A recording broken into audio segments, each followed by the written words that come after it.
Hello, this is Brian J. signing on again, and this is my non-spoiler review of Season 1, Episode 5 of the Halo TV series, which was a surprisingly very, very good episode for this show.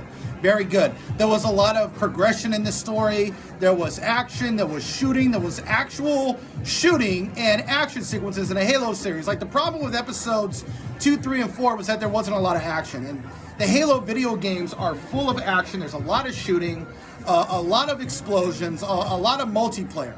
You know, at least with the first game, there wasn't Xbox Live, there wasn't online multiplayer, but there was online multiplayer with the following games. And even then, all the games, the single player modes have a lot of action. There's a lot of shooting, a lot of stuff going on, a lot of intensity, a lot of excitement.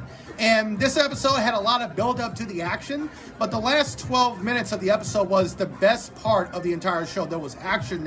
Master Chief was acting like Master Chief. He had his helmet on. He was shooting and killing aliens. He was shooting and killing grunts. There was action. There was explosions. Of course, Master Chief had to sacrifice his life and sacrifice the mission to save one of his comrades, a part of Silver Team, because no man gets left behind, which is great. That's like a military code, and it was done in such a really great way. And the ending ended in a way where ultimately the mission was failed, but now the human character, the human female character, is played by Charlie Murphy, is now with the UNSC. She got shipped off from the Covenant to the UNSC. I think she's going to infiltrate the UNSC. She's going to do something to escape and go back to the Covenant with the other artifact, because they got one artifact and she needs to get the other one. That's why they did that. So that whole scene, I think in episode 6, is going to be a complete ripoff off of the Joker scene in The Dark Knight, where the bad guy goes in, he unveils his master plan, then he breaks out and does whatever he wants. And in this case, it's going to be a female character who is the villain, portrayed by Charlie Murphy. That's her actual name. I know it's the same name as Eddie Murphy's brother. But yeah, the actress, I forget the name of her character, but she's going to infiltrate the UNSC. She's going to be taken prisoner. She's going to get the other artifact, break out, go back with the Covenant, and then we're going to have the last 3 episodes where I think there's going to be more action and stuff, and that's going to be the end game. That's what I think.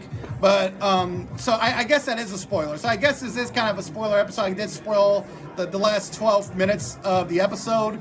But yeah, so this is going to be like my spoiler. Like, it's going to be spoiler. It's spoilery. It's not really non-spoiler, but yeah, so... But it was a really good episode. Very good. I give Season 1, Episode 5 an 8.5 out of 10. Surprisingly good. Good build-up. Good progression of the story. Master Chief was acting like Master Chief. And the last 12 minutes had some of the best action sequence in the entire season so far. And these are my thoughts on Halo Season 1, Episode 5. And this is Brian J. signing off for now.